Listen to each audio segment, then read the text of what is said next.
Hello everyone, programming सीखने के लिए लर्न प्रोग्रामिंग चैनल को सब्सक्राइब करें।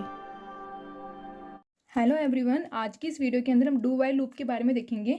तो सी प्रोग्रामिंग के अंदर डू वाइल लूप्स क्या होते हैं। बेसिकली इसको एग्जिट कंट्रोल लूप कहा जाता है। जैसे कि ये थोड़ा वाइल और फोर वाइल से थोड़ा डिफरेंट होता है। इसको हम देखते हैं वो किस प्रकार से अलग है। तो do while loop comes under the category of exit control loops को इसको एग्जिट कंट्रोल लूप की कैटेगरी में रखा गया है बिकॉज क्योंकि the condition is the checked while exiting the from. इसमें वाइल में जो कंडीशन चेक करते हैं वो लूप के एंड में, जब लूप से हम बाहर निकलते होते हैं तब की जाती है। लास्ट में इसमें कंडीशन चेक की जाती है। This from also execute as long as the given condition is true. ये भी हमारा लूप जब तक एग्जीक्यूट होता है जब तक कि दी गई कंडीशन फॉल्स नहीं हो जाती है। इस प्रकार से इसकी डेफिनेशन होती है। तो उसका हम सिंटेक्स देखते हैं। लेकिन इसमें नोट करने की बात ये होती है कि but this from execute at least once. लेकिन ये इसमें एक बार तो हमारा जो लूप होता है उसमें लूप में लिखा स्टेटमेंट जो होता है एक बार तो एग्जीक्यूट होता ही है, क्योंकि इसके स्टार्टिंग में हम स्टेटमेंट प्रिंट करवाते हैं और फिर बाद में लास्ट में कंडीशन चेक की जाती है डू वाइल के अंदर। ये सबसे अलग इसलिए है क्योंकि इसके अंदर लास्ट में मतलब लूप से एग्जिट करते समय कंडीशन चेक की जाती है। तो उसका हम सिंटेक्स से समझेंगे किस प्रकार उसमें लास्ट में कंडीशन चेक की जाती है, जिसको आपको अच्छे से समझ में आएगा अगर आप सिंटेक्स देखते हो तो सिंटेक्स में सबसे पहले इसका इनिशियलाइजेशन होगा। वेरिएबल का इनिशियलाइजेशन सबसे पहले करेंगे हम, फिर हम डू का यूज़ करेंगे। देन इसकी कर्ली ब्रैकेट्स इसकी बॉडी स्टार्ट होगी। यहाँ पे हम स्टेटमेंट, यहाँ हम पहले स्टेटमेंट प्रिंट करवाएंगे और फिर इंक्रीमेंट डिक्रीमेंट करके लास्ट हमारी वाइल के अंदर कंडीशन चेक होती है।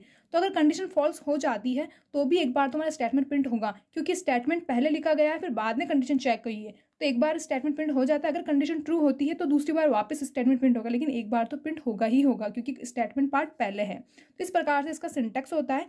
तो अब हम इसका फ्लो चार्ट देखते हैं किस प्रकार है। तो इसका फ्लो चार्ट इस प्रकार है। सबसे पहले स्टार्ट यहाँ से होगा, फिर यहाँ सबसे पहले हम स्टेटमेंट देंगे और फिर यहाँ पे अगर ये कंडीशन ट्रू होती है तो ये हमारा स्टेटमेंट प्रिंट हो जाएगा और फिर यहाँ पे हमारा इसका एंड होता है, यहाँ पे इसका एंड हो जाएगा।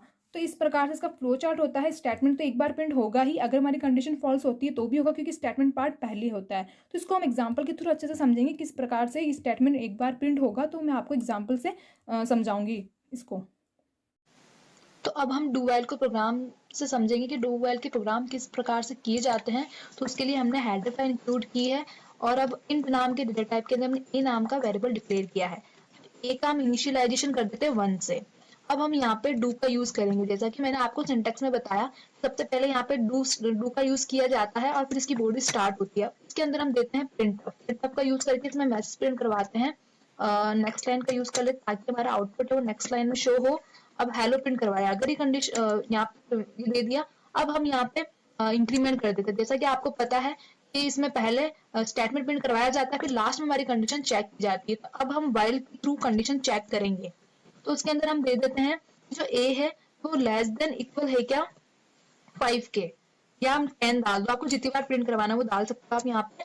और अब फिर यहाँ पे हम इसको क्लोज करते हैं। अब यहाँ पे हम गेट से इसका यूज कर लेते हैं और इस प्रोग्राम को हम क्लोज करेंगे। अब हम देखते हैं कि हमारा आउटपुट किस प्रकार से शो होगा आउटपुट स्क्रीन के ऊपर। इसके लिए हम इसको रन करते हैं।